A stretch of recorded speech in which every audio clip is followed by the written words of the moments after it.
tardes. Mi nombre es José Carlos Pérez Sánchez. Soy médico de familia y actualmente desempeño las tareas de dirección en la Zona Básica de Salud del Rincón de la Victoria, en Málaga. Agradezco que se haya contado conmigo para participar en la organización de la primera reunión virtual de la Sociedad Andaluza de Geriatría y Gerontología, cuyo lema es Realidades prevalentes en tiempo de la COVID-19, así como haberme dado también la opción de poder moderar esta mesa. En estos tiempos que nos ha tocado vivir, poder celebrar una reunión a nivel andaluz gracias a la tecnología actual y así compartir con todos vosotros los contenidos que se han tratado y se van a tratar es algo de lo que esta sociedad debe sentirse orgullosa. Por eso les doy mi más sincera enhorabuena. También agradecer al laboratorio Exertis su colaboración en la mesa COVID-19 y su impacto en la salud mental del mayor, que es la que va a comenzar ahora. Y cómo no a los dos ponentes, don José María García Alberca y don Baldomero Álvarez Fernández.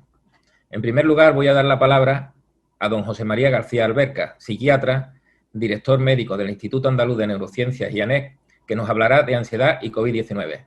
José María, tienes la palabra. Buenas tardes. En primer lugar, me gustaría comenzar dando las gracias al comité organizador de esta primera reunión virtual de la Sociedad Andaluza de Geriatría y Gerontología por haber tenido la amabilidad de invitarme a participar. Es para mí un auténtico honor y me gusta mucho además también el tema que me han propuesto de ansiedad y COVID-19, que desafortunadamente tan de actualidad se encuentra. Bien, es conocido por todos nosotros que comienza los primeros casos en China en el año de diciembre y ya a principios de enero se detecta allí claramente que va a tratarse de una difusión bastante masiva de esta nueva infección por el coronavirus. Posteriormente, lo que nosotros hemos ido viendo es que la mayoría de los países prácticamente del planeta entero han tenido que recurrir a medidas de confinamiento, de aislamiento poblacional y también de tratamiento con medidas especiales que incluyen asimismo el aislamiento de los propios pacientes con el fin de tratar a estos adecuadamente y tratar de impedir o limitar lo máximo posible el avance de la infección. Estas medidas extraordinarias de emergencia, de aislamiento, de confinamiento a través de una cuarentena de la población, es fácil intuir que pueden originar estrés, desagrado en las personas sometidas a esa situación de aislamiento y, por tanto, es fácil hipotetizar que se encuentran en una situación de riesgo de acabar desarrollando alteraciones, problemas, trastornos de tipo psicopatológico. Además de los efectos en la salud, como vemos en esta diapositiva, que provoca el propio padecimiento del COVID, esas situaciones de estrés pues, generan, digo, esta psicopatología con frecuencia, como se ha comprobado en otro tipo de situaciones en que la población ha sido sometida a aislamiento, por ejemplo, por problemas de inmunodeficiencia, por problemas oncológicos, por otro tipo de infecciones. Hay estudios numerosos que demuestran que los niveles de ansiedad, de depresión, de sintomatología de alteraciones del sueño, de sintomatología psicótica, pues son frecuentes. Luego, en esta infección por COVID-19 es fácil intuir que eso podría ser así. De hecho, entonces, inicialmente en China, ya muy precozmente, se han empezado a llevar numerosos estudios tratando de demostrar que efectivamente eso es así, que los niveles de ansiedad, de estrés, de depresión, de otros síntomas psicopatológicos aparecen con frecuencia en la población confinada y, desde luego, intentar descubrir qué otras variables durante el confinamiento intervienen en la producción de estos síntomas con el fin de poder darle solución, incluso prevenirlos, anticiparse para futuras poblaciones. Son numerosos los estudios científicos, como digo, y vamos a ir analizando un poco sus resultados para intentar descubrir en nuestro foco, en el caso de los problemas de ansiedad, si efectivamente se confirma es mucho más frecuente en la población general sometida a estas medidas rigurosas de cuarentena y qué variables pueden estar asociadas, sociodemográficas, clínicas, de convivencia, económicas, de trabajo, de actividad física, para poder incidir sobre ellas y dar respuesta terapéutica a este tipo de pacientes que padezcan, si lo confirmamos, esa patología. Como les digo, pues los primeros estudios aparecieron en China, prácticamente todos son de corte transversal, hechos a través de entrevistas, el paso de cuestionarios vía online, como es natural dada la situación. Uno de los primeros que se llevó a cabo por parte del grupo del profesor Hao, se llevó a cabo con un número no muy numeroso de pacientes, como pueden ver ustedes aquí señalado, y lo que le interesó principalmente es ver si los pacientes que cuando llega el confinamiento presentan ya previamente enfermedades psiquiátricas a lo largo de su vida frente a personas que están confinadas, sujetos que están confinados, pero que no son pacientes psiquiátricos, presentan niveles de ansiedad, de depresión y de otras patologías diferentes. Estudiaron, veis, 76 pacientes con enfermedad psiquiátrica, algo más de 100 pacientes sanos, desde los 18 de edad, con una media joven de 32 años, son pacientes todos de China, y lo que básicamente encontraron en sus resultados es que los pacientes, efectivamente, que padecían antes enfermedades psiquiátricas, patología psiquiátrica antes del confinamiento, presentaban unos niveles de psicopatología, de depresión y especialmente ansiedad claramente más elevados. Otro estudio interesante, también llevado a cabo en diferentes países, principalmente Estados Unidos, Israel y otros más, no está focalizado en China, con un número mucho más elevado de participantes, veis, algo más de 3.000 entre 18 y 79 años, predominantemente formado por mujeres el grupo, focalizó su interés en detectar si presentaban niveles más elevados de ansiedad y de depresión, pero si ello tenía que ver con la variable resiliencia, es decir, si los pacientes, los sujetos en confinamiento que presentaban más niveles de resiliencia, resultaban más protegidos frente a este tipo de psicopatología. Ellos encontraron, en primer lugar, que los niveles de ansiedad y depresión eran más altos en función del género. Los hombres encontraron que padecían menos niveles de ansiedad, menos niveles de depresión que las mujeres se veían más afectados, y en cuanto, veis aquí en la imagen inferior, en cuanto a la resiliencia, pues efectivamente pudieron probar su hipótesis, de tal forma que a medida que aumentan los niveles de resiliencia, disminuyen los niveles tanto de ansiedad como de depresión. O dicho de otra forma, a menores niveles de resiliencia, mayor carga de psicopatología, de ansiedad y de depresión. Otro estudio interesante, llevado en este caso también transversal, con un número muy amplio, veis casi 5.000 pacientes, la mayoría mujeres, también entre 18 y 75 años, estudiaron la presencia de sintomatología fundamentalmente ansioso, depresiva, y la combinación de ambas, ansiedad y depresión mezcladas, en función de la exposición de los sujetos que se encontraban en el confinamiento, en la cuarentena, a los medios sociales. Ellos detectaron que el 80% de su muestra eran personas que se exponían, que accedían con mucha frecuencia a la información sobre el COVID-19 que presentaban los medios, y el 20% restante se informaban, se exponían a la exposición de una manera moderada o incluso escasa. Pues bien, pudieron comprobar también el cumplimiento de su hipótesis, que era que aquellos sujetos que se exponían con mucha más frecuencia a la información procedente de los medios presentaban niveles de ansiedad y una mezcla de ansiedad y de depresión más elevados que aquellos que se exponían de una manera moderada o de una manera escasa a los medios. Pero, sin embargo, no encontraron diferencias para la depresión. Los niveles de depresión no correlacionaban positivamente con el nivel de exposición de los sujetos estudiados.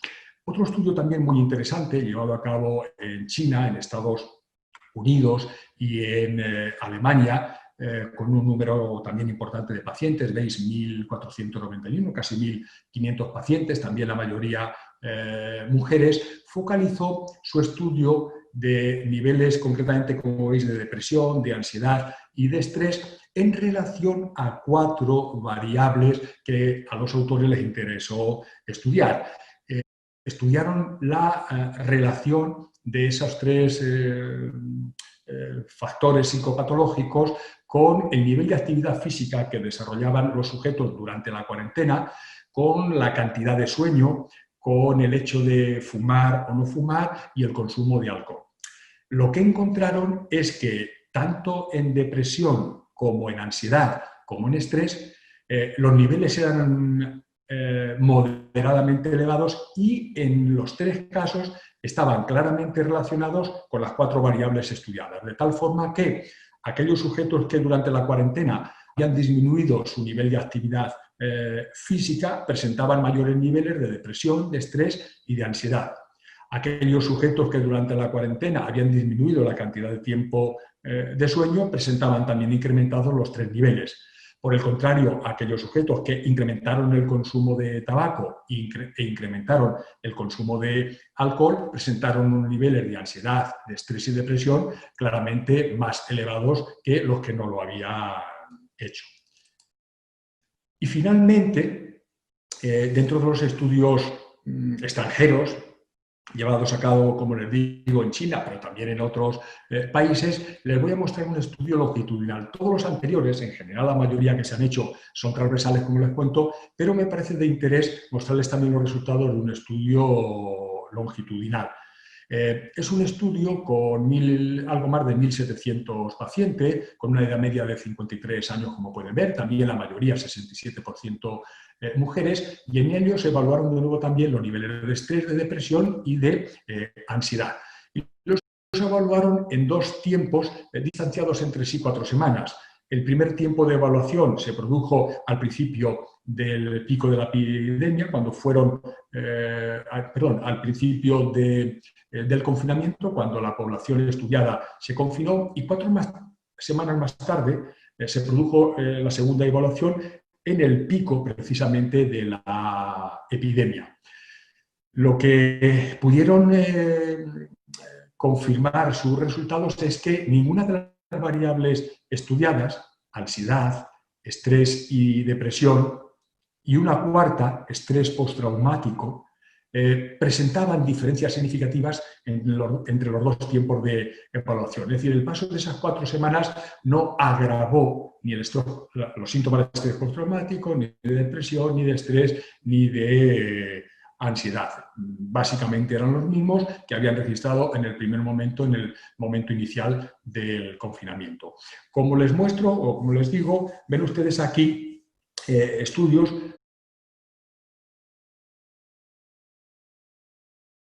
procedentes principalmente de países extranjeros. Pero me gustaría también mostrarle algunos resultados en el mismo sentido realizado por grupos españoles. Es decir, puede variar el tipo de variables asociadas al hecho del confinamiento que influyan en niveles de psicopatología más elevados, principalmente ansiedad, que es lo que estamos estudiando nosotros en la tarde de hoy, en pacientes sometidos a cuarentena, aislamiento durante la pandemia del COVID. Pues vamos a verlo. Hay algunos estudios españoles, todos ellos transversales, con resultados muy interesantes. Les quiero mostrar uno, en primer lugar, con un número bajo de pacientes, solo 151 pacientes, llevado a cabo en, no todas, pero en la mayoría, cerca de 13, 14 comunidades autónomas de nuestro país. Es una muestra muy heterogénea, con un rango poblacional, como ven ustedes, bastante amplio, entre los 18 y los 75 años, con una media de 40 años, pero con una amplia desviación típica de 14 años. La mayoría, de nuevo, 71% son mujeres y un 84% son universitarios. Bien, los investigadores españoles del grupo del profesor Becerra estudiaron una serie de variables, como ven ustedes aquí, entre las cuales se encuentra la ansiedad, que es el foco de nuestro estudio, y, si me lo permiten, también la depresión. Y lo correlacionaron, intentaron ver si tenía relación con 6 variables sociodemográficas y de convivencia. De las 6 variables estudiadas, en el caso de la ansiedad, ellos solo encontraron que presentaba relación significativa con 2 de ellas. En primer lugar, lo ven ustedes aquí con la edad, de tal forma que los niveles de ansiedad, ven ustedes aquí, que están claramente relacionados con la edad de los sujetos entrevistados, en el sentido de que cuanto mayor es la edad de los sujetos, menores son los niveles de ansiedad. De tal forma que, dicho al revés, es en la población más jóvenes, en los sujetos más jóvenes, donde se dan los mayores niveles de ansiedad. Y lo mismo ocurría exactamente igual para los niveles de depresión. Quizás un poco en contra de lo que podría esperarse en un principio. La depresión, los síntomas depresivos, también de manera concreta, no así en el caso de la ansiedad, también mostraron diferencias significativas según la situación laboral de los encuestados. De tal forma que aquellos encuestados que estaban activos laboralmente presentaron menores niveles de depresión que los que no tenían trabajo o lo habían perdido o no estaban activos en aquellos momentos. No había diferencias en función de la ansiedad según la situación laboral de las personas. Y luego, además, vieron en segundo lugar, en el caso de la ansiedad, que sus niveles también se relacionaban de una manera significativa con la presencia en el entorno de la persona encuestada de otras personas que sí habían contraído el coronavirus. De tal forma que si la persona encuestada tenía en su entorno, a nivel de amistad o de familiares, personas que ya habían contraído el coronavirus, presentaban más altos niveles de ansiedad que si no había aparecido ningún caso en su entorno. La ansiedad solo relaciona, como digo, con estas dos variables y el resto de las variables estudiadas, actividad física, a diferencia de los estudios anteriores, no mostró asociación con ansiedad, los niveles económicos tampoco, el número de personas convivientes, si convivían solas o había una o dos personas o un grupo más numerosos viviendo en el mismo domicilio. Son los hallazgos más significativos de este estudio español. Otro estudio español llevado a cabo también en diferentes comunidades autónomas, ya con un número más amplio, fijaros, casi 1.700 personas, con edades por encima de 60 años o más, por encima de esos 60 años, también la mayoría, un 60%, casi un 60% de mujeres, les interesó estudiar si los niveles de ansiedad, de depresión y de estrés tenían relación con estas cuatro variables que fueron su foco de estudio. Si vivía solo, si practicaban ejercicio regularmente, cuál era el nivel económico de las personas encuestadas y el consumo de ansiolíticos que estaba o no presente en su vida. Y lo que ellos encontraron es que tanto los niveles de estrés agudo durante la situación de confinamiento como de depresión como de ansiedad estaban relacionados solo con dos de estas variables.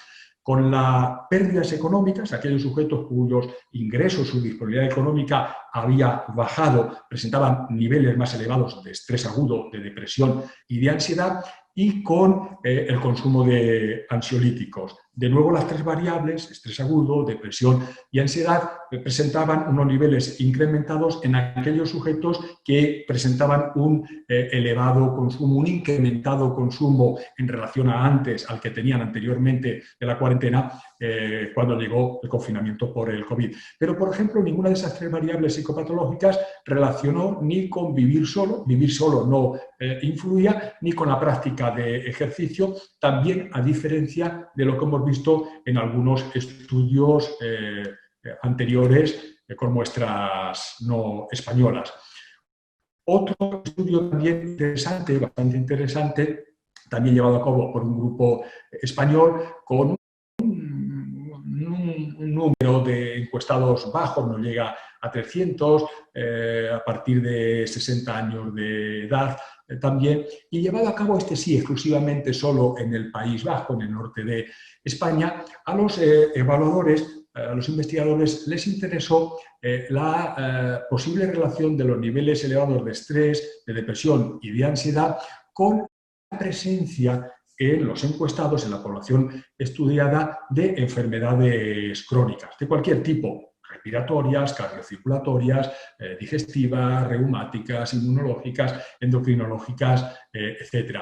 Y ellos encontraron resultados interesantes a ese respecto. Pudieron probar su hipótesis que formulaba que probablemente aquella población confinada, sometida a cuarentena y que ya padecía enfermedades crónicas, probablemente presentaría mayores niveles de psicopatología. Y efectivamente así lo confirmaron, tanto en depresión como en ansiedad, no en estrés agudo, pero sí digo en depresión y en ansiedad, los niveles de estas dos variables psicológicas eran más elevados si los pacientes presentaban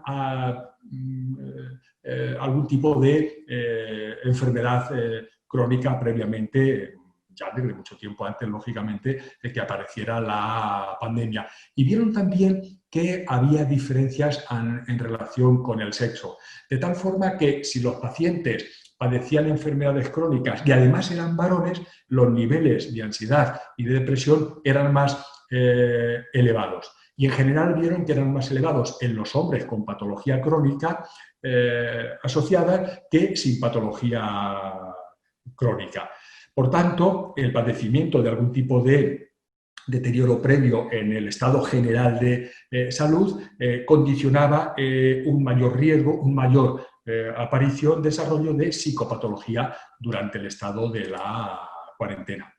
Y por último, me gustaría mostrarles el último trabajo también español, llevado a cabo por un grupo español, ¿veis? Con una muestra, pues también en este caso ya más elevada, 1.500 personas, con una edad entre los 18 y más hacia arriba, 88 años, un 70% de mujeres, con edades, veis, comprendidas entre los 18 y 39 años, considerados ellos que eran jóvenes, entre 40 y 59 años de edad mediana y mayores por encima de los 60 años. Las variables psicológicas, psicopatológicas que ellos estudiaron fueron la presencia de soledad, de tristeza y, nuevamente, nuestro interés, de ansiedad. Pero la variable con la que presente durante el confinamiento que a ellos les interesó estudiar es la autopercepción del envejecimiento. Si la autopercepción negativa o positiva del envejecimiento podría actuar como un elemento favorecedor de esos procesos psicopatológicos, de esos 3 procesos psicopatológicos que ellos estudiaron. En principio, los autores hipotetizaron que las personas mayores, de más edad, tendrían una autopercepción negativa del envejecimiento mayor que la población joven, y eso podría influir, lógicamente, en el desarrollo de ansiedad, de depresión, de tristeza y de sentimientos de soledad. Los resultados confirmaron justamente lo contrario. Cuanto mayor es la edad de las personas, menos negativa es la autopercepción del envejecimiento y más positiva es por el contrario. Y paradójicamente, en las personas más jóvenes, a medida que descendíamos en la edad del grupo poblacional estudiado, las personas, digo, los sujetos estudiados más jóvenes presentaban una autopercepción negativa del envejecimiento peor. Y esta autopercepción negativa se asociaba al desarrollo de la psicopatología, al desarrollo de la ansiedad. Es decir, que tener una autopercepción negativa del envejecimiento favorece con más probabilidad que se desarrolle en esos sujetos altos niveles de ansiedad, también de tristeza y de soledad, frente a los que tienen una autopercepción menos negativa o positiva del envejecimiento. Y digo, paradójica, curiosamente, eso es mucho más frecuente a medida que es más joven la población estudiada que la población mayor. Probablemente situaciones de experiencia vital, desarrollo de procesos de madurez cerebral, etcétera, podrían estar detrás de la explicación de estos resultados, de tal forma que estas personas probablemente percibirían, las personas mayores, una mayor confianza en la información que les transmite su médico, una mayor confianza en que están en buenas manos siendo cuidados por familiares más jóvenes, que debido a esa confianza que tienen en el sistema sanitario y en su médico de cabecera, la sensación de acompañamiento por otros familiares más jóvenes, tienen una sensación de un buen nivel de protección frente al COVID, están bien cuidados, bien protegidos y por tanto probablemente el nivel de riesgo es menor y por tanto su situación de vejez en real que tienen es bastante menos negativa que la de los jóvenes, en la que otro tipo de factores culturales pues lógicamente podría influir. Bien, hemos visto por tanto una serie de estudios de diversa índole, de casa, nacionales y de fuera, que nos confirman las dos cosas que esbozábamos al principio de la charla.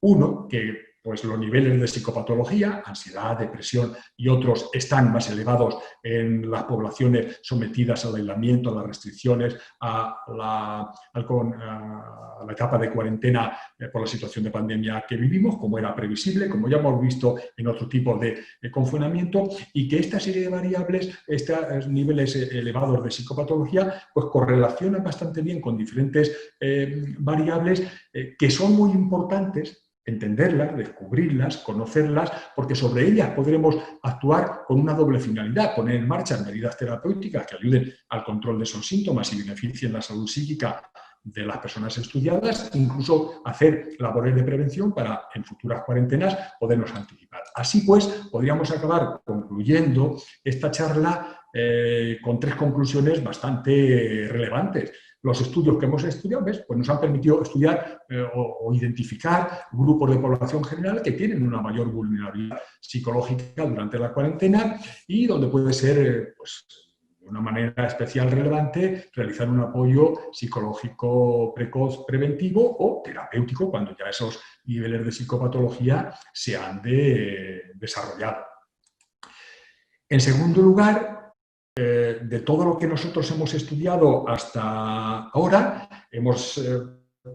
podemos deducir o podemos resumir que presentan una mayor vulnerabilidad los adultos jóvenes, las personas que están sin empleo, los que viven en soledad, los que tienen otros familiares o allegados contagiados por el COVID, si tienen problemas económicos, aquellos que consumen una gran cantidad de ansiolíticos, si padecen otras enfermedades crónicas, los que tienen una autopercepción negativa del envejecimiento, enfermedades psiquiátricas previas, los que presentan niveles de resiliencia baja o hábitos tóxicos como fumar excesivamente y el consumo de alcohol excesivo durante estos momentos de confinamiento. Y por último, la última conclusión, por el contrario, ¿qué factores de todos los estudios que hemos presentado podemos concluir que se comportan como protectores? Pues practicar ejercicio físico, dedicar tiempo a informarse sobre el COVID, vivir con otras personas, disponer de recursos económicos suficientes, tener a la llegada de la cuarentena un buen estado de salud previo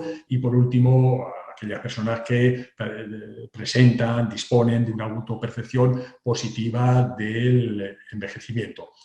En fin, espero que esta reflexión que hemos hecho nos mentalice bien de que el problema de la pandemia del COVID no solamente de por sí, que lo es, claro, importantísimo, las repercusiones médicas en el sentido más tradicional de la palabra, más orgánicas, más biológicas, sino que en todas aquellas personas que se ven expuestas al riesgo de contraer el COVID o se ven necesariamente obligadas a seguir un confinamiento, los niveles de psicopatología, depresión, estrés y especialmente ansiedad son más elevados, como demuestran los estudios, y estos resultados de los estudios nos permiten conocer factores de riesgo y de protección que nos van a poder permitir implementar medidas de prevención en futuras ocasiones y medidas terapéuticas para combatir estos niveles elevados de psicopatología. Muchísimas gracias.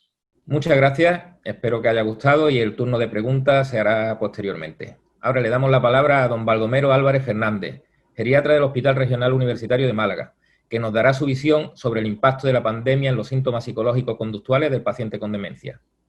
Baldomero, tienes la palabra. Bien, buenas tardes. En primer lugar, quiero agradecer a la Sociedad Andaluza de Geriatría y Gerontología y al Laboratorio Celtis la amabilidad de haberme invitado a esta mesa. Me toca hablar sobre el impacto que ha tenido la pandemia y que sigue teniendo la pandemia COVID y la enfermedad COVID en los síntomas conductuales y psicológicos de las demencias. Me he permitido desarrollar la charla en tres escenarios distintos. Un primer escenario de personas con demencia en su domicilio. Un segundo escenario de personas con demencia en residencias. Creo que en este país y en el mundo entero han pasado muchas cosas en las residencias que tal vez requieren una reflexión más detenida. Y por último, un escenario de personas con de personas con enfermedad de COVID y delirium, del delirium en la enfermedad de COVID. Sobre esto vamos a dar solo unas pinceladas. En cuanto al primer escenario de los pacientes con demencia en el domicilio, yo solo he encontrado 3 artículos que verdaderamente se centren exclusivamente en el efecto que ha tenido el confinamiento en los síntomas conductuales y psicológicos de los pacientes con demencia. Un primer artículo español, donde la herramienta que se usa para valorar los síntomas neuropsiquiátricos es el NPI de Cummings, y además tiene la ventaja este artículo de que se hizo una valoración semanas antes del confinamiento y luego a las 5 semanas del confinamiento. Efectivamente, las puntuaciones en el NPI se agravaron conforme se produjo las distintas semanas de confinamiento. Fundamentalmente en los pacientes con deterioro cognitivo leve, ese aumento de puntuación venía muy basado en la esfera de la apatía y de la ansiedad. Sin embargo, en los pacientes con diagnóstico establecido de demencia, la puntuación en el NPI aumentaba fundamentalmente porque aumentaba en la esfera de agitación, ansiedad y trastornos del movimiento, movimientos aberrantes. En el segundo trabajo, un trabajo francés, utiliza la misma herramienta del NPI, pero no hace una evaluación previa al confinamiento, sino que desarrollan el NPI conforme van pasando las semanas de confinamiento. Y se observa cómo los síntomas neuropsiquiátricos, conforme dura el confinamiento, se van agravando. Luego tiene un aspecto interesante este artículo, porque valora el distrés de los cuidadores y vemos cómo en esta parte, en la gráfica inferior, vemos cómo este distrés va progresando linealmente conforme avanza el confinamiento, al igual que lo hacían los síntomas neuropsiquiátricos. Es más, la pendiente de esta recta es prácticamente idéntica a la de los trastornos neuropsiquiátricos. Esto apoya un poco lo que venimos habitualmente diciendo, que la calidad de vida y la situación de bienestar de los cuidadores y del paciente con demencia depende muchísimo directamente del control de los síntomas conductuales y psicológicos. Este tercer estudio es un estudio que se desarrolla en Argentina, no utiliza ningún instrumento estandarizado para valorar los síntomas neuropsiquiátricos, solo pregunta directamente a los 60 cuidadores que entrevistó sobre si había apreciado un aumento de ansiedad, de intranquilidad en los pacientes con demencia que estaban a su cargo. Prácticamente la mitad coincide en que aumentaba la ansiedad.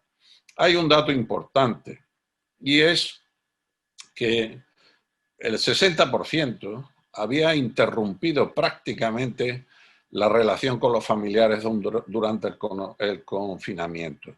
No había visitas de familiares, con lo que el núcleo de cuidador y paciente con demencia se habían quedado prácticamente aislados. En cuanto a la suspensión de los cuidadores remunerados, bien por el Estado, por los servicios sociales o particularmente, solo en un 28% de los casos se suspendió.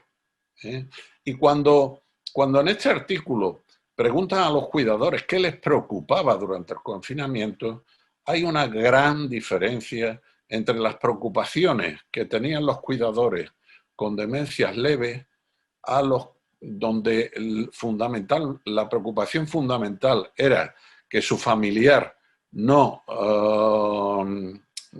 contrajera la infección, a los pacientes con demencia avanzada, donde la preocupación fundamental ya no era que el paciente cogiera el coronavirus, se infectara o no se infectara, sino la preocupación fundamental era que si el confinamiento les llevaría a perder las ayudas de su familia o las ayudas remuneradas que venían a asistirlo en el cuidado diario del enfermo con demencia, ¿no?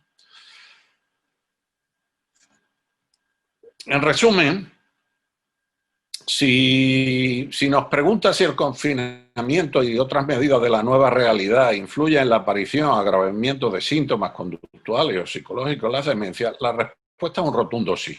Y es un rotundo sí, obviamente, no por los 3 trabajos que les he presentado, que tienen muchas lagunas metodológicas y el número de personas ciertamente es muy escaso. Pero es un sí rotundo porque la realidad clínica se impone.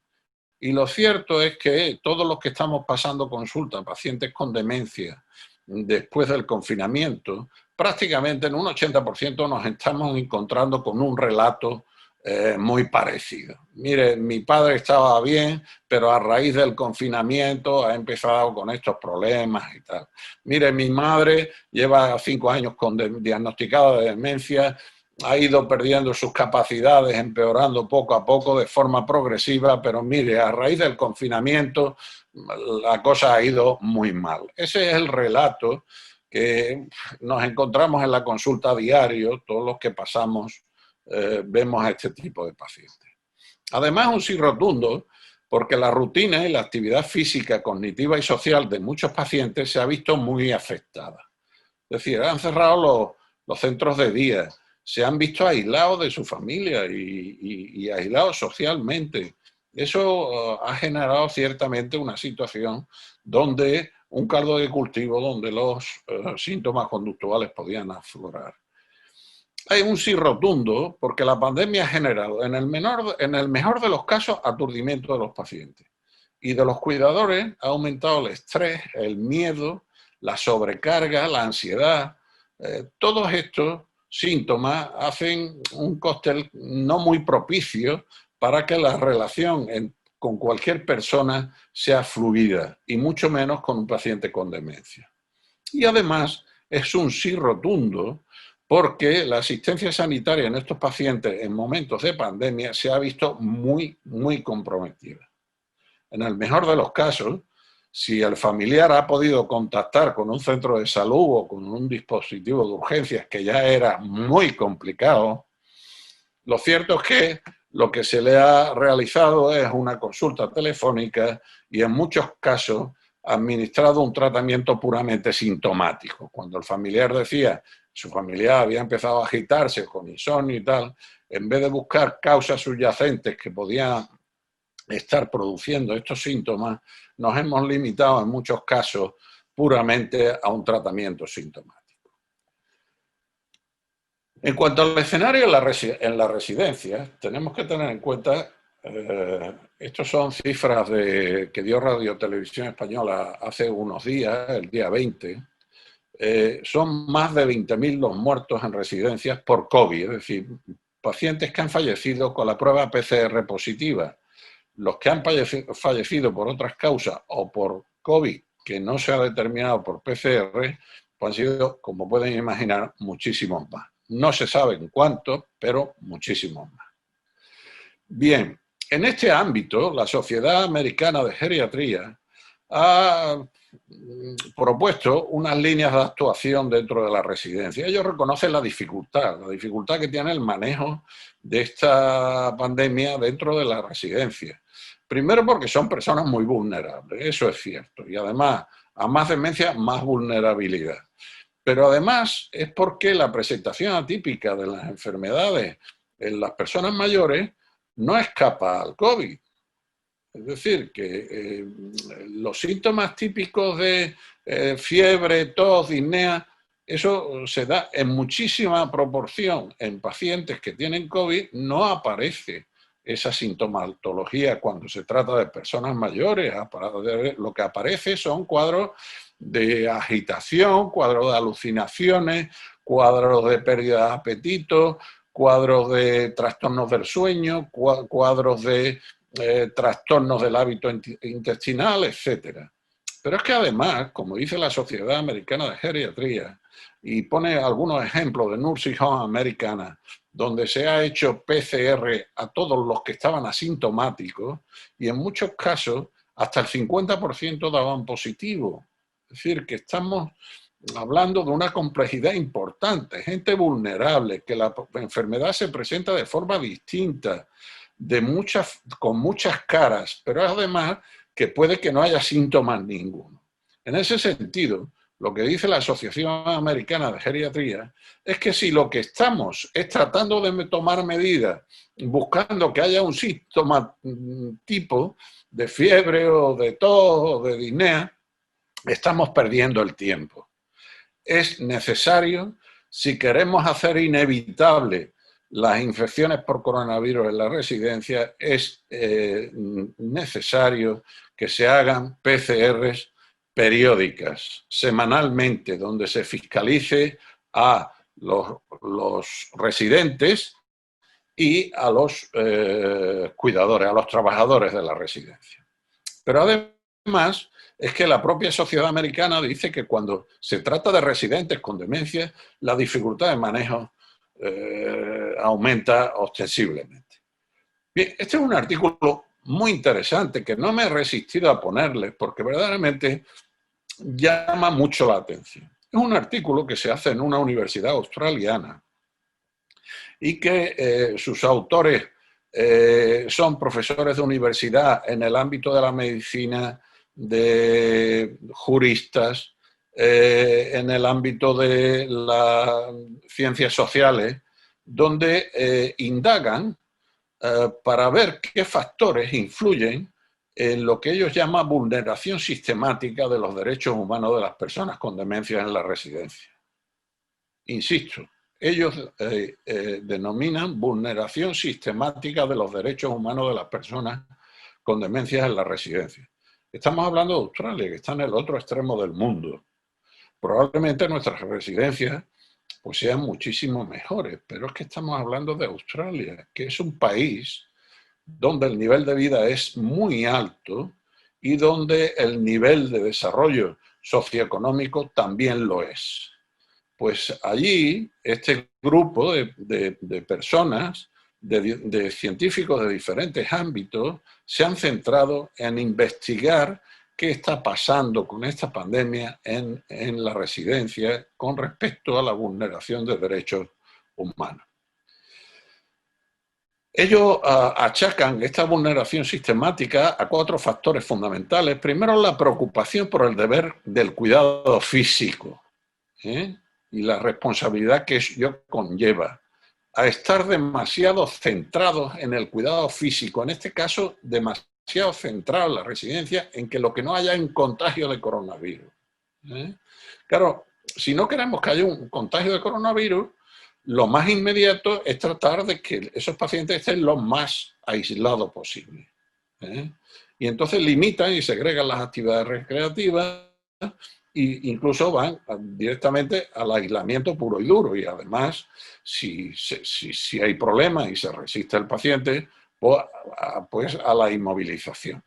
Ellos llaman la patologización de la resistencia. Es decir, es creernos que cuando alguien se niega a hacer algo que se ha ordenado en la residencia, cuando alguien se niega a eso, pensar que es un problema patológico, ¿no?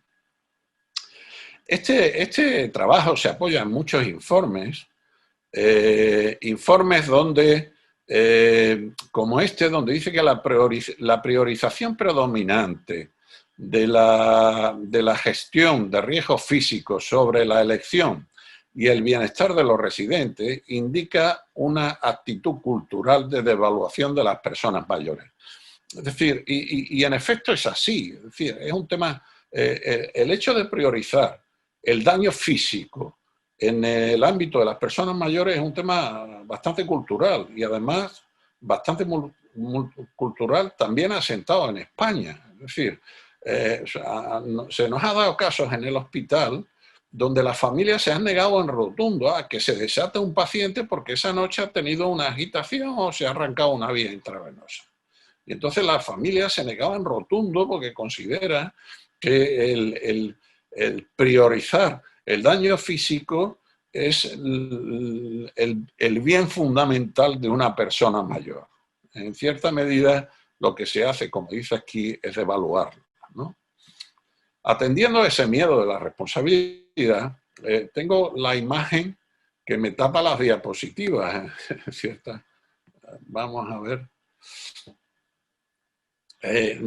Ahondando en este estudio, hacen una importante labor de entrevistar a muchas personas asociadas con el mundo de la residencia, desde abogados que han defendido en litigios por la residencia hasta médicos de residencia, directores, trabajadores en general de la residencia, parejas familiares de personas que están en residencia e incluso a los mismos residentes, tengan demencia o no tengan. Y esto es lo que dice un profesional del hogar de ancianos, ¿no? En todos nuestros sitios donde tenemos unidades de demencia, están detrás de una puerta de control de acceso, pero siempre se hace por la seguridad de los residentes, por lo que no salen a la calle, por lo que no van a este sitio, por lo que no van al otro, es por su seguridad. Cuando se entrevistaba al abogado diciendo qué le parecía esto, decía, ahora quien administra un asilo de ancianos quiere mantener a las personas que viven allí seguras porque tienen el deber de cuidar. Y también podrían ser demandados si no hace eso. Por lo tanto, para asegurarse de que las personas estén seguras y sin ningún peligro, eliminas por completo el riesgo. Pero cuando lo haces, eliminas los derechos de las personas y la calidad de sus vidas. Esto nos lleva a la patologización de la resistencia, es decir, cuando se trata de aislar y no quiere aislarse, pues lo que hacemos es la inmovilización, ¿no? En la entrevista que hacían estos científicos a un compañero de un residente, este lo describe perfectamente, ¿no? Creo que lo realmente revelador es la cantidad de personas que están restringidas porque se oponen a la forma en que están siendo tratadas. Y de hecho, en muchos casos, las personas no tienen la oportunidad de decir lo que les gustaría. Se les dice lo que deben hacer y luego su reacción es no. Entonces, si reaccionas con un no, es porque tienes síntomas conductuales y psicológicos de la demencia. Darle una inyección, siéntalo en una silla, ponle un cinturón de sujeción, lo que sea. Cállate y pórtate. Esto dice en el informe, la patologización de la resistencia es una dinámica de confinamiento profundamente preocupante, porque evita efectivamente que los individuos desafíen las relaciones de poder dentro de los hogares de ancianos. Concluye el informe diciendo, se consideró poco hasta qué punto el deber de cuidar exclusivamente de forma física guardaba relación con el bienestar emocional y el deber de proteger los derechos y libertades de las personas y reconocer la personalidad. Y ciertamente es que hay muchos anillos que oprimen a la persona que está en residencia. Uno, como hemos visto, es la de juzgar por la protección física exclusivamente. En este caso de COVID, a las residencias se las está juzgando por el número de infectados y muertes de COVID que hay. No por otros problemas de la residencia, no porque durante las semanas de confinamiento se hayan perdido 40 puntos en el Bartel de media en los pacientes que están ingresados, ni porque se haya producido un deterioro cognitivo de 14 puntos en el Minimental, no. Exclusivamente estamos responsabilizando a la residencia y dándole una imagen u otra por la aparición de infecciones de coronavirus. En este sentido, la actuación nos la dan servida, es decir, la actuación es el aislamiento. Hay otros anillos que están más próximos al residente, que también lo oprimen, como eso pasa en los hospitales también, está pasando. Y es que trabajamos con mucha incomodidad, ahora con las mascarillas, los trajes, trabajamos con mucho estrés. Algunos trabajan con mucho miedo al contagio y con mucha ansiedad. Y como decía antes, los síntomas estos de ansiedad, miedo, sobrecarga, estrés, incomodidad, no son los mejores factores para tener una relación fluida con nadie y menos con un paciente con demencia. Como digo, la opción es el aislamiento, pero el aislamiento lleva consigo también una falta de fiscalización. Entonces, la residencia, ya la fiscalización por parte de la familia está ciertamente limitada, porque las visitas están limitadas cuando no están suspendidas. Y cuando hay una residencia abierta donde los familiares se pasean y visitan tranquilamente, pues hay una contención buena por parte de todo el mundo y además fiscalizan no solo lo que se está haciendo con sus cuidadores, con sus familiares, sino ven el ambiente general de la residencia. Es un método de fiscalización, pero es que ahora con el aislamiento no se hace ni la fiscalización que pueden hacer los compañeros. Es decir, cuando en un hospital se va a lavar a un paciente, normalmente entran 2 o 3 auxiliares a lavarlo. Si hay una auxiliar que es maltratadora, pues procura contenerse porque, entre otras cosas, hay otros compañeros que están fiscalizando la labor, que todos tenemos fiscalización por parte de todos.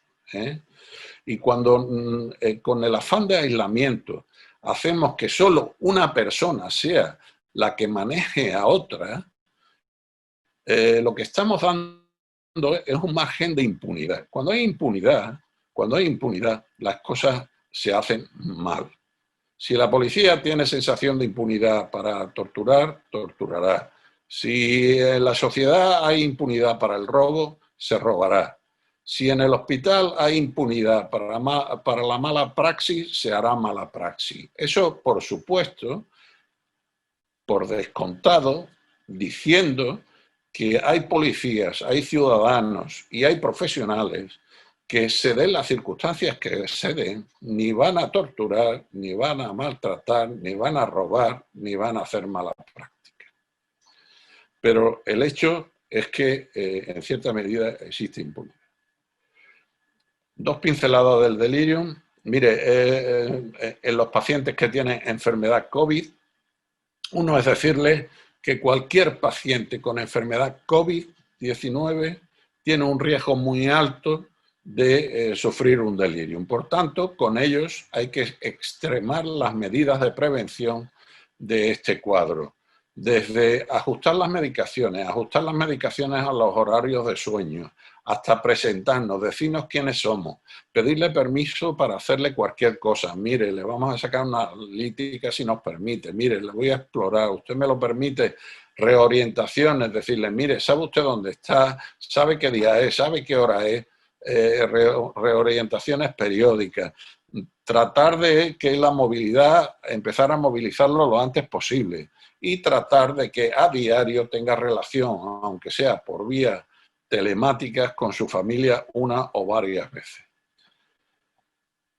El grupo del Hospital de Manchester, General de Manchester, propone este esquema de tratamiento farmacológico en los pacientes con delirio, con demencia COVID. Para empezar, la melatonina propone que se le dé a todos los pacientes con enfermedad COVID-19 como preventivo de delirio. La melatonina tiene sus ventajas, tiene varias ventajas en los pacientes con COVID. Una es que regulariza el sueño, pero otra también es que modula la respuesta inmunológica. Si estamos tratando de prevenir la tormenta de citoquinas, poder dar un fármaco que regula el sueño, no deprime el centro respiratorio, encima inmunomodula, pues una gran ventaja.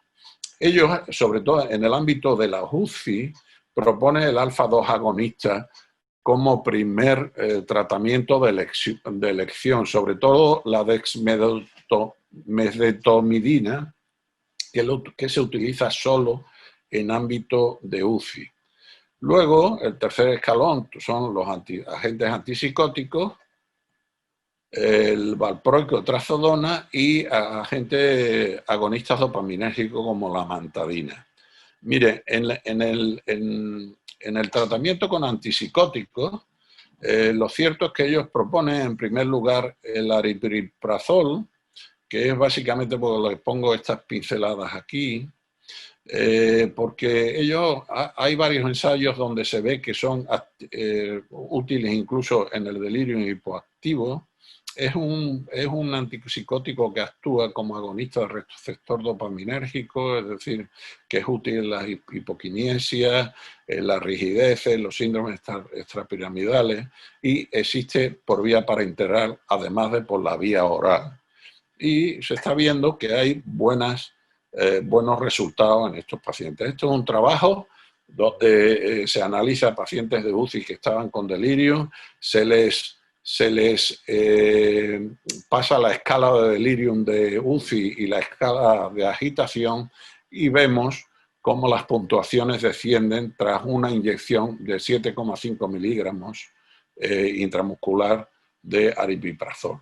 Aquí vemos cómo los delirium por COVID solo hay evidencias de beneficio en pacientes con demencia con estos tres antipsicóticos, aripiprazol, quetiapina y risperidona, solo que la quetiapina, como vemos aquí, la quetiapina está un poco dejada porque tiene muchas interacciones con los medicamentos que actualmente se usan en el COVID-19. Pues nada más, muchas gracias y espero no haberles aburrido demasiado. Gracias.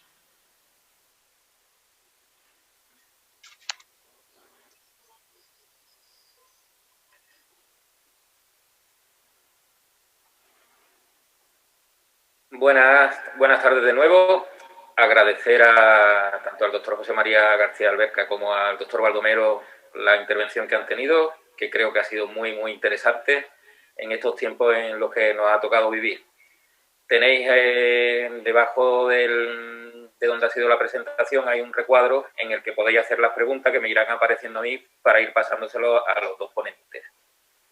Por ahora no tenemos ninguna pregunta, así que animaros y vamos a intentar hacer algunas preguntas para sacarle jugo a estas dos charlas que han sido tan buenas.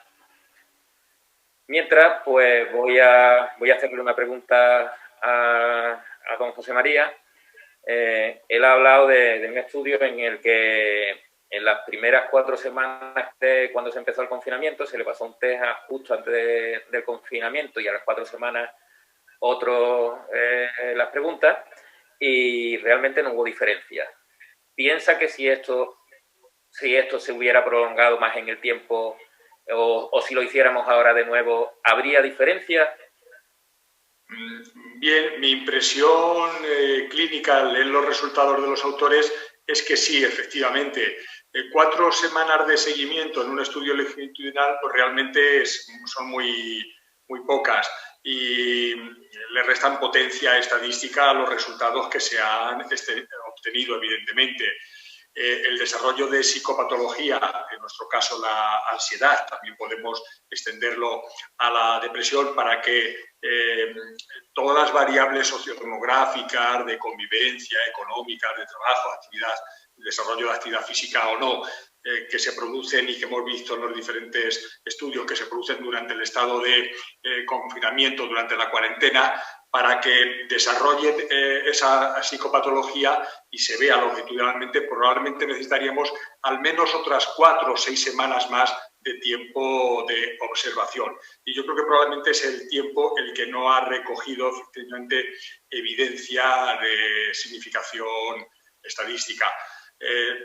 Estoy convencido de que en los próximos tiempos, no tardando mucho, veremos resultados longitudinales a 4 a 6 meses, probablemente, y sí que estoy convencido, porque uno lo observa en el día a día clínicamente con los pacientes, que se acabará probando que efectivamente el alargamiento del confinamiento, de la cuarentena, junto con las variables asociadas a él, acaba generando psicopatología en el tiempo, estoy seguro. Bueno, pues por ahora siguen a haber preguntas. Yo a propósito voy a continuar un poquito más en el mismo tema que hemos hablado. Hubo una fase post-confinamiento, no hemos confiado todos, porque yo pienso que todos no hemos confiado. Ahí probablemente mejoraría la ansiedad, incluso un grado de euforia. ¿Puede también esta segunda ola hacer que empeore todavía bastante más la ansiedad en determinado grupo de personas? Sí, indudable. Respondiendo a esta pregunta, José Carlos, y enlazando con la anterior, Vamos a poner un ejemplo.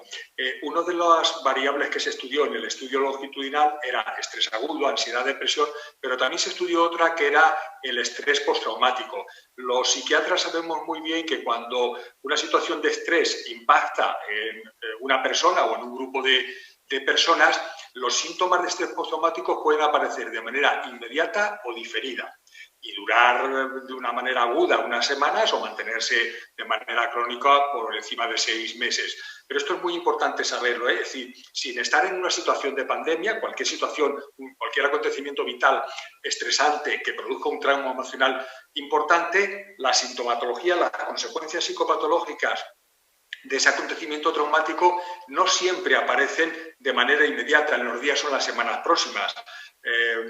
Muchas personas, además nos los cuentan en la consulta, durante mucho tiempo, a veces incluso años, permanecen bien, aparentemente no ha dejado huella psicopatológica aquel acontecimiento traumático y al cabo de unos meses o de unos años es cuando aparece esa sintomatología. Es decir, el daño cerebral infringido puede aparecer tiempo después.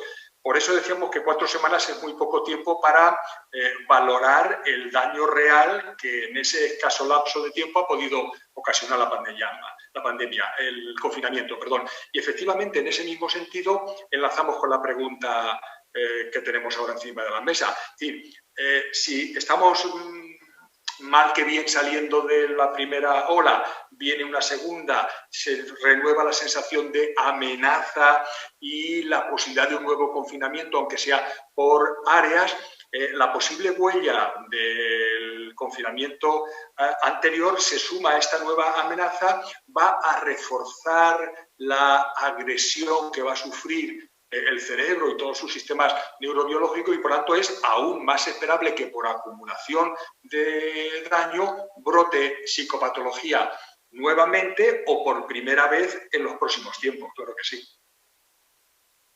Muy bien, muchas gracias. Ya han entrado algunas preguntas. Para el doctor Álvarez hay una pregunta que dice: ¿cree que hay medidas alternativas compensatorias al aislamiento del confinamiento y que se puedan adoptar en caso de persistir la necesidad de dichos aislamientos? Por ejemplo, permitir la visita o encuentro con un único cuidador, al menos el más habitual.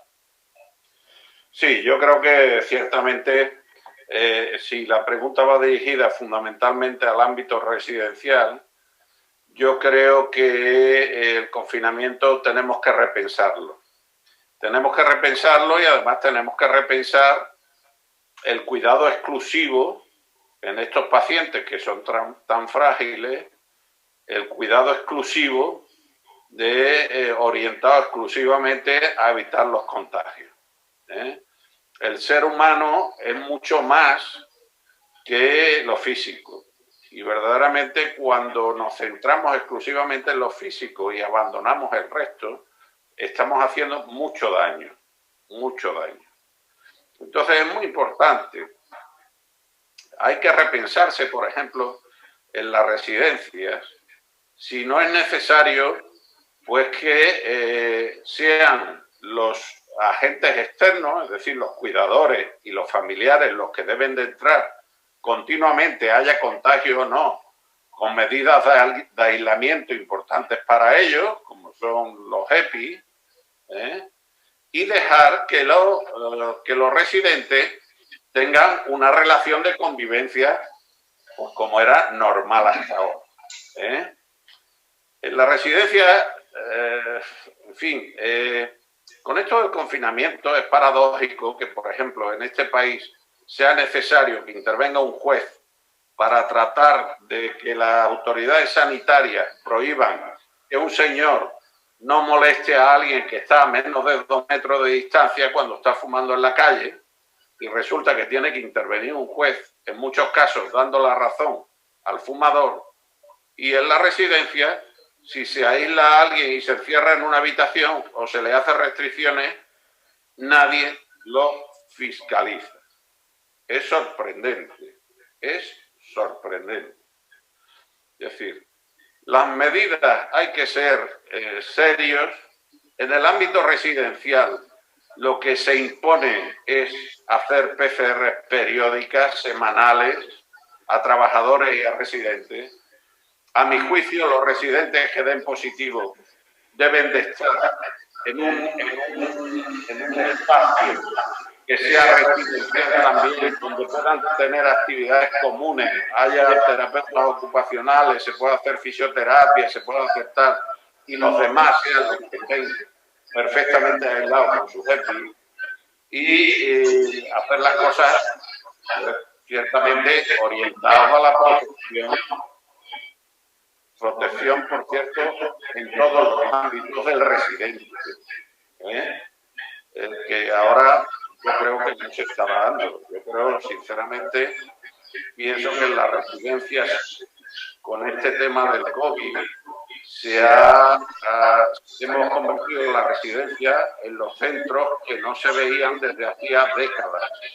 Centros de asientos de ancianos, pero no residencias modernas. No sé si eso contesta a tu pregunta. Bueno, pues yo creo que ha tocado puntos importantes: fiscalización, aislamiento. Hay puntos en esa respuesta. Bueno, aquí tenemos otra pregunta. Lo primero que dice es felicitar a los dos ponentes por sus excelentes ponencias. Y la pregunta es para el doctor García Alberca. La ansiedad en el paciente anciano es ya difícil de tratar con fármacos sin el riesgo de aparición de efectos secundarios. En su opinión, ¿cuál es el tratamiento farmacológico más adecuado en pacientes polimedicados? Un cordial saludo y muchas gracias. Bien, es una pregunta muy interesante. Efectivamente, los pacientes ancianos, por definición, prácticamente la mayoría van a tener diferentes patologías asociadas, van a estar polimedicados, y desde el punto de vista nuestro, psiquiátrico, de la salud mental, hay que seleccionar muy bien los fármacos adecuados. Si se me permite, incluso antes diría que no sería despreciable considerar, sobre todo en el nivel especializado, el empleo en muchas ocasiones de las disponibles muy buenas medidas no farmacológicas para controlar niveles leves, moderados de ansiedad y de estado de ánimo deprimido. Pero en muchas ocasiones, efectivamente, el empleo de psicofármacos es necesario. La evidencia científica nos dice que para tratar adecuadamente los procesos de ansiedad, depresión o mixtos de ansiedad y depresión, los fármacos adecuados son, en primer lugar, los antidepresivos. Y solo en segundo lugar recurriremos a ansiolíticos u otro tipo de fármacos.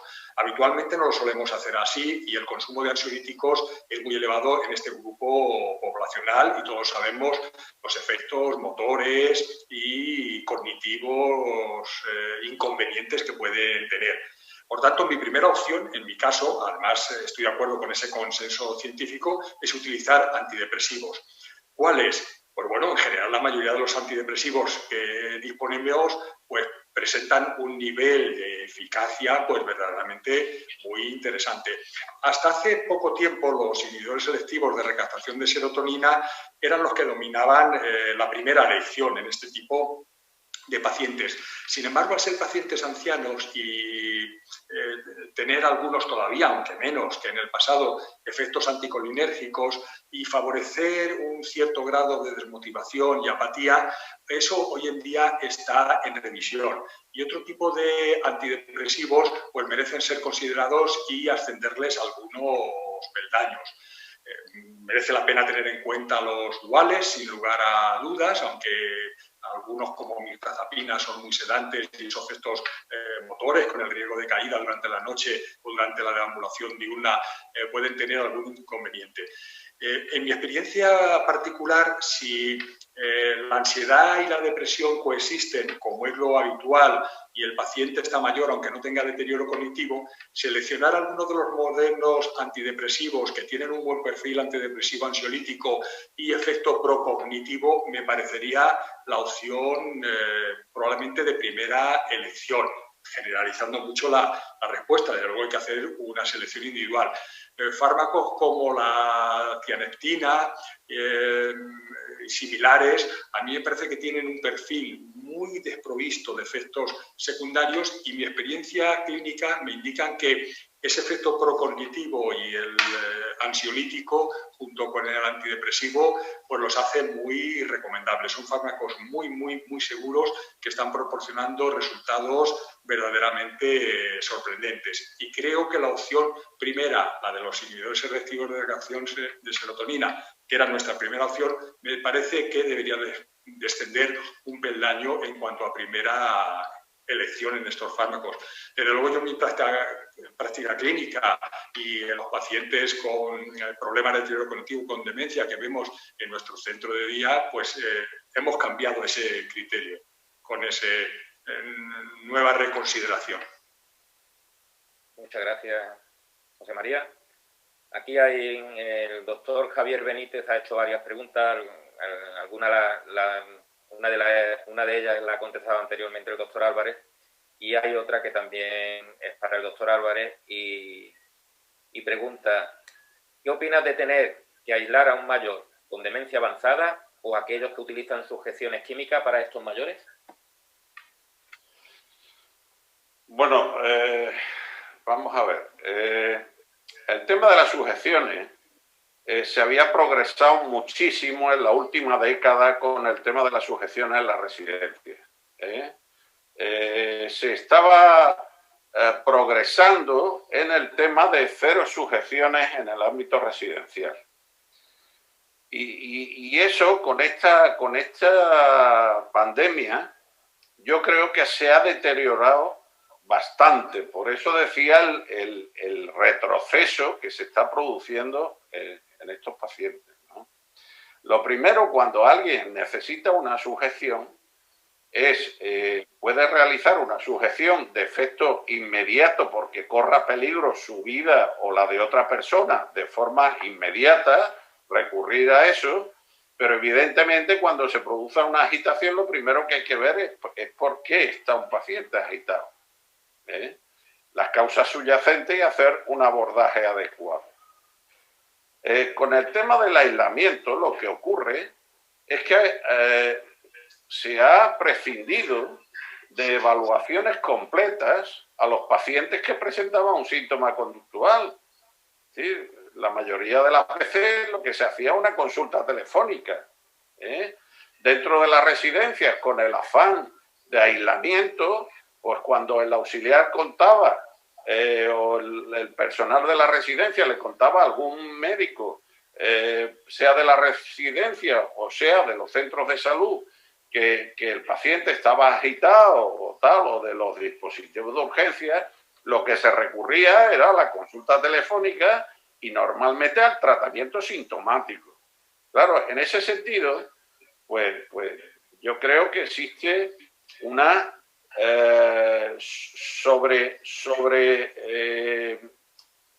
sobreactuación en el terreno de las restricciones físicas y farmacológicas. Las cosas tienen que ser proporcionadas y, a mi juicio, las contenciones con el afán de aislamiento se están multiplicando de forma poco argumentada. Poco argumentada. Y me preocupa mucho, como le preocupa seguro al doctor Benítez, que es el que ha hecho la pregunta. Muchas gracias. Yo hay varias preguntas más, pero tengo ganas de hacerle una pregunta al doctor Álvarez, porque me ha gustado la diapositiva que ha puesto de los anillos, en lo que se ha medido la calidad de una residencia por el número de infectados que ha tenido. Sin embargo, nos estamos quedando muy cortos porque no sabemos realmente cómo están los residentes, vamos a decir residentes, vamos a llamarlos residentes. Hay estrés por parte del personal, hay situaciones de agobio y se ha medio comentado que se puede llegar al maltrato.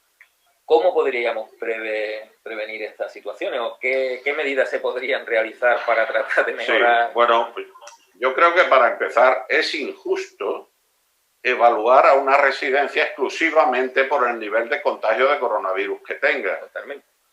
Y hoy, ciertamente, el nivel de contagio alto de coronavirus en una residencia o de muertes por coronavirus se le achaca en muchos casos a la residencia y en muchos casos produce una intervención por parte de las autoridades sanitarias. No sabemos muy bien tampoco esa intervención en qué consiste exactamente, pero se produce, hay riesgos de intervención. Segundo, el enfoque mediático que se le da a una residencia donde hay un coronavirus, pues es un enfoque, a mi juicio, equivocado. Es como si juzgamos a las residencias exclusivamente por las caídas que se produzcan a los residentes. Bueno, eso tiene una solución muy fácil. Si no quieres que haya caídas en una residencia, atas a todo el mundo y 0 caídas. Claro.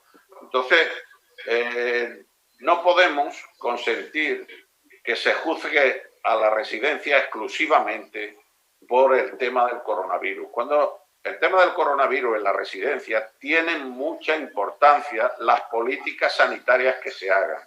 Tiene mucha importancia si se están haciendo PCR semanales o no al personal y a los residentes. A veces es inevitable que entre un coronavirus en una residencia, pero lo que es evitable es que nos demos cuenta cuando hay 120 infectados y 2 muertos. Tenemos que hacerlo antes. Eso lleva coste, sí, pero vamos a ver. Todo el estado de alarma que se ha hecho en este país se nos ha contado que era para proteger a los mayores. Pues hagámoslo. Es decir, son personas prioritarias. Es prioritario que en la residencia se hagan los PCR semanales. Es prioritario que en la residencia se aísle a los pacientes, pero no en la habitación, a los residentes, perdón, pero no en las habitaciones.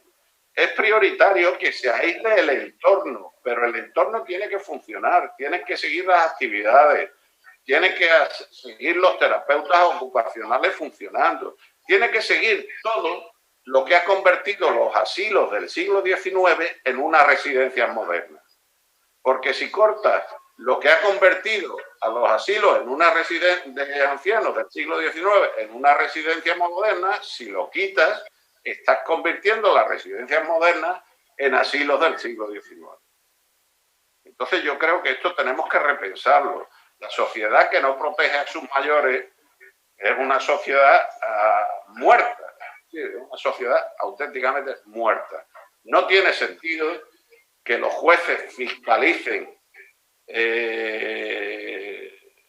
chorradas, si me permite la expresión, que una autoridad sanitaria no pueda prohibir que alguien moleste con el humo del tabaco a alguien que esté a menos de 2 metros y ahí intervengan los jueces, y no es posible que a alguien que se le encierra y se le ata, porque es que estamos patologizando la resistencia, pues no haya nadie que lo fiscalice. Eso no puede ser, eso no puede ser.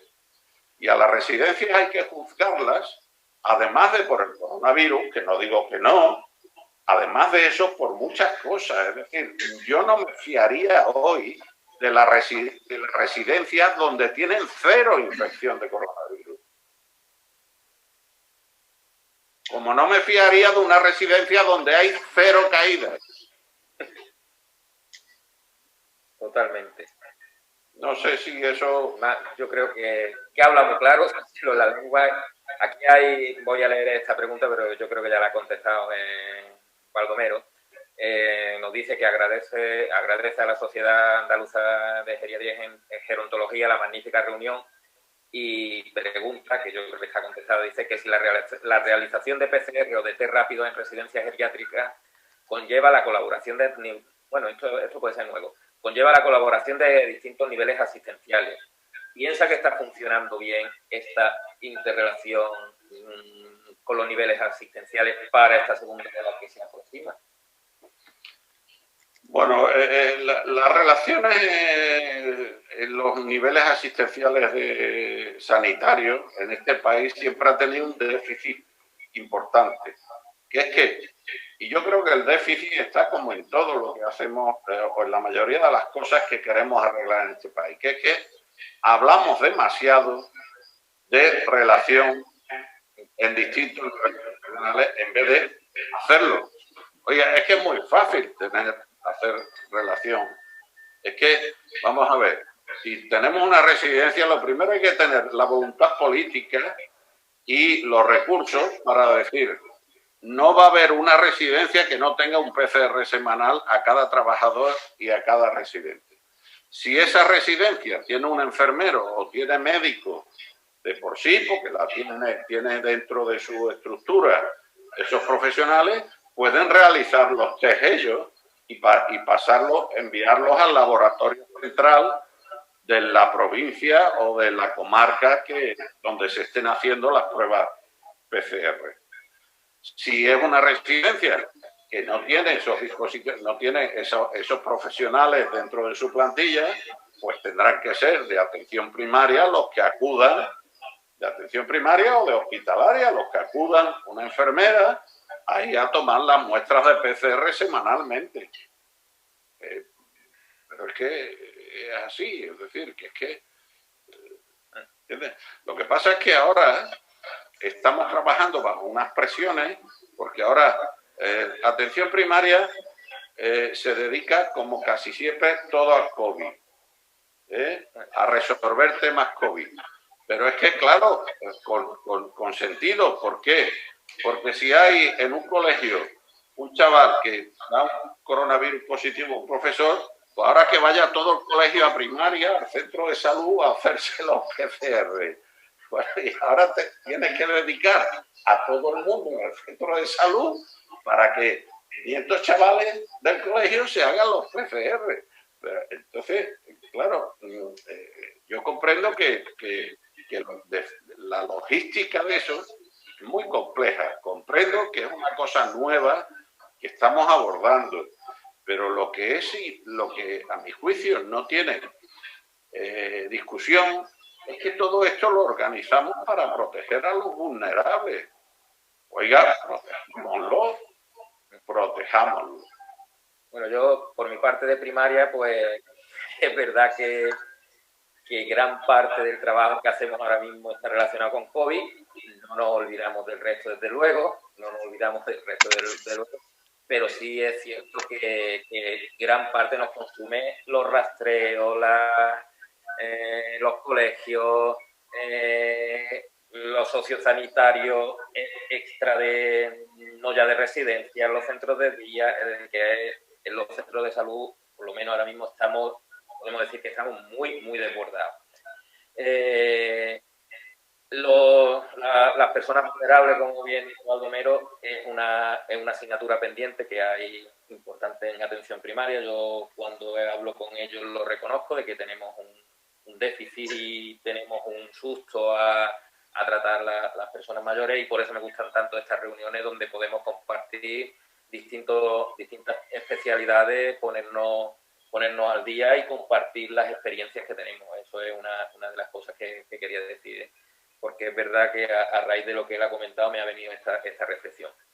Vamos a hacer una pregunta aquí al doctor García Alberca, que dice: ¿a qué dosis se emplea la melatonina? ¿La melatonina? La melatonina, es la pregunta. Bueno, supongo que la melatonina se refiere como inductor del sueño en los pacientes ancianos que tengan dificultades para dormir. Bueno, hay diversos resultados según los estudios que uno utilice, pero dosis en torno a entre 2 o 4 miligramos en el momento de acostarse, en principio 2. Yo a veces utilizo hasta 4 miligramos en situaciones de dificultades resistentes para conciliar el sueño, y suele dar buenos resultados. Respecto a la melatonina, es interesante algunos trabajos como ese del grupo de Massachusetts en la prevención de delirium en los pacientes que tienen enfermedad COVID-19, que lo utilizan de base como prevención. Entre otras cosas porque la melatonina no solamente es regulador del sueño, sino que además es inmunomodulador y no deprime el centro respiratorio.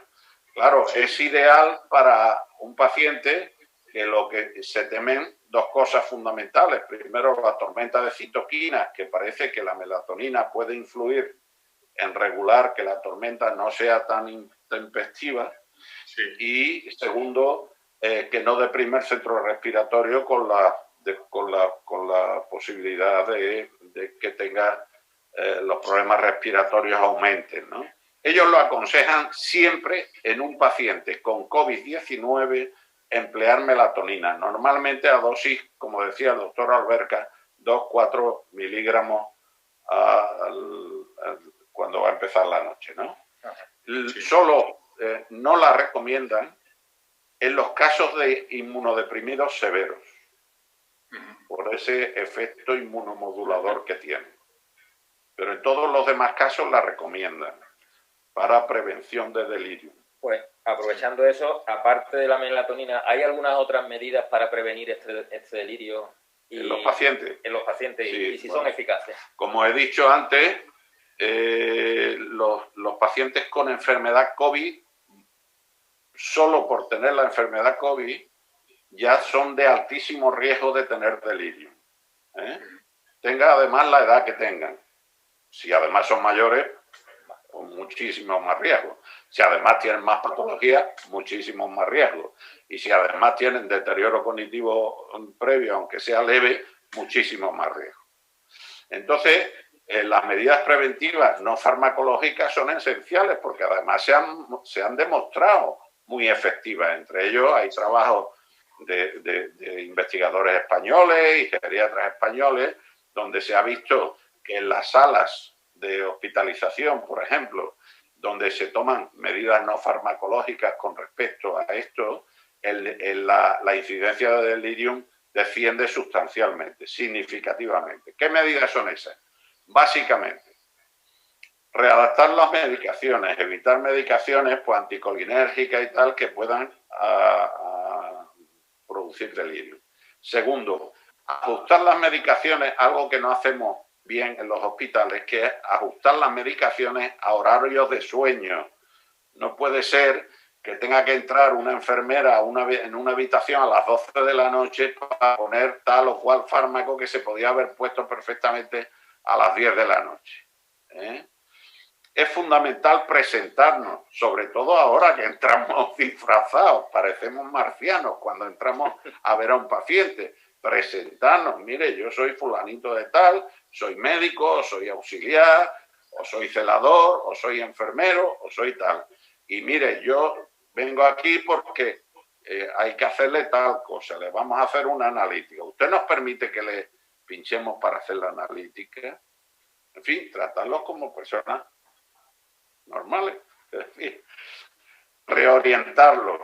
¿Sabe usted qué hora es? ¿Sabe usted en qué día estamos? ¿Sabe? Pues mire, hoy es miércoles y son las 12 de la mañana.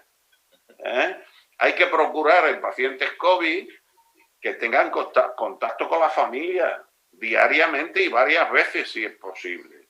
Si no puede ser físicamente porque haya una situación que no permita la visita de un familiar, pues por lo menos a través de medios informáticos tienen que tener relación con la familia, reorientarlo, hablarlo. Es decir, son todos aspectos que se ha visto, no ahora, durante la pandemia, sino hay trabajos en ese sentido muy numerosos y además con una casuística muy importante, donde se hace eso, el índice de delirium desciende. Muchas gracias. A ver, para José María, tengo yo aquí anotado que el estudio del doctor Becerra, que tenía una N pequeñita realmente, sí. Con una edad desde los 18 hasta los 75, con una media más o menos de 40, llama la atención que la ansiedad y la depresión se da más en jóvenes. ¿Puede estar esto relacionado porque se hizo muy al principio este estudio y no un poquito más tarde? Porque es que me ha llamado mucho la atención de que sea la población más joven. Sí, efectivamente. Y además, si se repasa la intervención, se verán que hay otro par de estudios que coinciden en los mismos resultados. Sorprendentemente, en contra de lo que sería esperable, efectivamente, a más edad parece ser que habría menos niveles de ansiedad y depresión y viceversa. La explicación que encuentran los autores en este estudio español y en otros extranjeros es que probablemente los jóvenes, por la falta de experiencia vital, tienden a percibir como más amenazante la situación de la pandemia y el confinamiento que las personas mayores, que al tener un desarrollo experiencial mayor, su madurez cognitiva y emocional les permite interpretar de otra manera y prepararse de otra manera ante la amenaza. Es compatible con el hecho de que, sin embargo, se hayan observado a nivel conductual, pues que las interacciones grupales numerosas, los botellones entre jóvenes han sido abundantes y parece efectivamente una paradoja. Pero eso es actuación conductual, pero a nivel cognitivo y emocional, la interpretación al menos que dan los autores sería esta. Las personas jóvenes interpretan, tienen menos recorrido vital y tienen menos estrategia de afrontamiento de situaciones de dificultad, de amenaza, de estrés, de responsabilidad individual y social que las personas mayores, que al tener muchísimos más años y por tanto más recorrido experiencial, tienen un mayor grado de madurez cognitiva y emocional para afrontar de una manera más eficaz y por tanto con menos síntomas ansiosos y o depresivos la situación de amenaza y de cuarentena que ha supuesto la epidemia. Esa es la explicación que ellos dan en la discusión del paper. Como digo, otros trabajos también han encontrado asociaciones parecidas en el mismo sentido. Por ejemplo, uno de los trabajos en los que yo hablaba que el foco de interés de los autores, este sí es un trabajo extranjero, es el segundo que mencionamos, les interesaba medir los niveles de ansiedad y depresión en los sujetos entrevistados y su relación con el nivel de resiliencia, encontraron que las personas que tenían altos niveles de resiliencia pues afrontaban mucho mejor el confinamiento y tenían menos niveles de ansiedad y depresión. Y en general los jóvenes encontraron que tenían menores niveles de resiliencia que las personas mayores, precisamente por ese desarrollo de experiencia vital que tienen. Tienen más resiliencia las personas mayores que los jóvenes y por tanto soportan mejor el confinamiento y la situación de amenaza. Y en el último trabajo que vimos, también de autores españoles, es muy interesante ver que ellos estudiaron la relación entre los niveles de ansiedad y la depresión durante la cuarentena y la autopercepción del envejecimiento. Encontraron que las personas mayores tienen una autopercepción más positiva, menos negativa del envejecimiento, paradójicamente también, un poco sorprendente, que los jóvenes. Los jóvenes tienen una autopercepción más negativa del proceso de envejecimiento. Les parece mucho más negativo, más amenazante envejecer. Entonces, personas jóvenes con autopercepción negativa del envejecimiento y poca o menores niveles, mejor dicho, de resiliencia, presentan niveles más altos de ansiedad y depresión.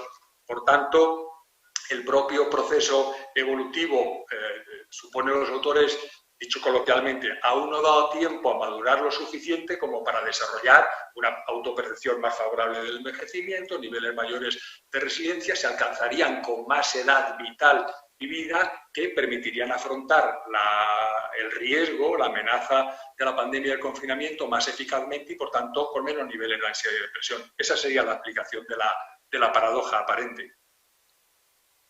Muy bien, muchas gracias, María. Aquí hay otra pregunta que puede estar relacionada también con los anillos que hemos hablado antes. Y dice, la falta de medios para diagnóstico, la falta de EPI, la falta de recursos que había en la primera oleada en los centros de mayores, ¿no ha podido influir en el mayor confinamiento en estos pacientes dementes que entendemos que no es lo mejor? ¿Podrá mejorar ahora que se supone que tenemos más recursos? Sin duda, yo creo que eso juega un papel importante. Es decir, que cuando las cosas se tratan de hacer con sentido, ya lo dice la Sociedad Española de Geriatría y lo dice la Sociedad Americana de Geriatría. Es decir, si nosotros vamos persiguiendo tomar medidas con arreglo a la aparición de síntomas, estamos perdiendo el tiempo. Estamos perdiendo el tiempo. Es decir, que es que no se puede controlar esto a base de esperar síntomas de las personas mayores, porque la mayoría tiene una presentación atípica de la enfermedad, cosa que sabemos que en los mayores es así, es decir, que desde un infarto de miocardio hasta una colecistitis aguda y el COVID también, pues la forma de aparición en las personas mayores es muy distinta a cómo aparecen los adultos. Pero es que además, como nos dice la Asociación Americana, cuando se ha hecho PCR en algunas residencias, nursing home, allí americanas, se ha visto que se ha hecho PCR a personas asintomáticas, residentes asintomáticas, y hasta el 50% en algunos casos eran positivos, es decir, que además son asintomáticos. Entonces, en ese sentido, nos tiene que servir el estado de alarma previo. La primera oleada nos tenía que haber servido para saber que el tema de buscar síntomas es tiempo perdido y llegamos tarde. Es imprescindible las PCR. Las PCR. Las pruebas rápidas de antígenos también son útiles. Lo que ocurre es que tienen las pruebas rápidas de antígenos necesitan un nivel muy elevado de virus en el organismo para que den positivo. Mucho más que la PCR, que en ese sentido lo capta antes y durante un tiempo mayor. La PCR es cuando está por así decirlo, la infección está en efervescencia en efervescencia de replicación viral cuando el antígeno rápido es positivo, ¿no? La PCR nos sirve para un estudio más amplio. Pero hay que hacerlo, ¿sí? Hay que hacerlo y hay que hacerlo semanalmente en todas las residencias. Y yo creo que eso se sabe, no sé si no se está haciendo o no se ha hecho hasta ahora, pues entiendo que será porque se han priorizado otros recursos en otros ámbitos, pero porque pruebas existen, las pruebas están. Es cuestión de decisión política el decir se lo hago a este grupo de riesgo o se lo hago a este otro. Pues ya ahora mismo vamos a empezar también en atención primaria a hacer los test antigénicos rápidos, semanales, como bien ha dicho Baldomero, que es otra tarea más para la atención primaria. En todas las residencias. En todas las residencias, sí. Tanto a los residentes como a los trabajadores de la residencia, a ellos se les va a hacer más a menudo, y a los residentes, creo, si no me equivoco, que al personal se le va a hacer una a la semana y a los residentes cada 15 días. Creo que va por ahí el tema. O si aparece alguno. Evidentemente, si aparece, pues ya cambia, pero en plan preventivo. Una pregunta que hay aquí que me parece que fue la primera es: ¿qué variables sociodemográficas están más relacionadas con la ansiedad en la COVID-19? Sí. Está para ti, José María. Sí, pues en el resumen al final lo mencionábamos. Los principales factores de riesgo para acabar desarrollando ansiedad, aparte de los que hemos mencionado anteriormente, autopercepción negativa del envejecimiento, niveles bajos de resiliencia en las personas, influyen también la edad, que hemos comentado también en la pregunta anterior, influye también el nivel de conocimiento que tenga la persona y de información que tenga acerca del COVID.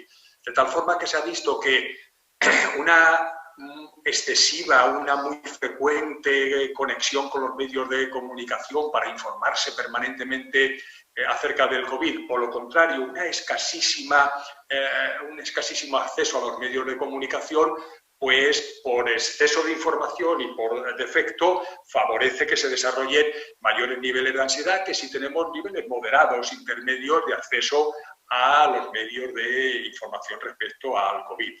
Se ha visto también muy bien que si cuando ha llegado la pandemia los sujetos padecían previamente enfermedades psiquiátricas, eran pacientes psiquiátricos, son pacientes más vulnerables evidentemente a las situaciones de estrés como el riesgo de la pandemia y el confinamiento y, por tanto, padecer patología psiquiátrica previa nos hace más vulnerables y tenemos más riesgo de desarrollar ansiedad. Y, por último, también importante, y más en nuestro grupo de edad, en personas ancianas, la coexistencia de patologías crónicas. En los pacientes ancianos, como es muy habitual, la coexistencia de patología crónica les hace también más vulnerables psicopatológicamente y el riesgo de tener ansiedad es mayor en aquellos sujetos, en aquellos pacientes que presentan más carga de patología de cualquier tipo, orgánica, biológica, presente en su vida, que los que no tienen ese tipo de patologías. Y luego, finalmente, es muy importante el apoyo familiar. Las personas que se encuentran realmente muy solas o que tienen la percepción de encontrarse subjetivamente muy solas en la vida son más vulnerables a acabar desarrollando ansiedad o depresión, o los dos grupos de síntomas coexistentemente, que aquellas personas que están arropadas y perciben que se sienten formando parte de un núcleo en el cual pueden soportar sus problemas, sus angustias, y si lo necesitan van a recibir apoyo biológico, económico, emocional, etcétera, de ayuda si lo necesitan. Bueno, pues nos hemos pasado un tiempecito, la mesa acababa a las 8:20, a las 8 son las 8:20, yo creo que han quedado preguntas aquí, creo que ha sido muy interesante, creo que ha habido un debate muy bonito y creo que ha habido muy buenas aportaciones por los dos ponentes. Agradecer a la sociedad, por supuesto, que haya hecho este reto en tiempos COVID. Creo que el nivel ha sido muy bueno. Por supuesto, también agradecer al Laboratorio Celti el patrocinio de esta mesa y enhorabuena y felicidades al doctor José María García Alberca y a Baldomero, al doctor Baldomero. Pues muchas gracias y damos por concluida ya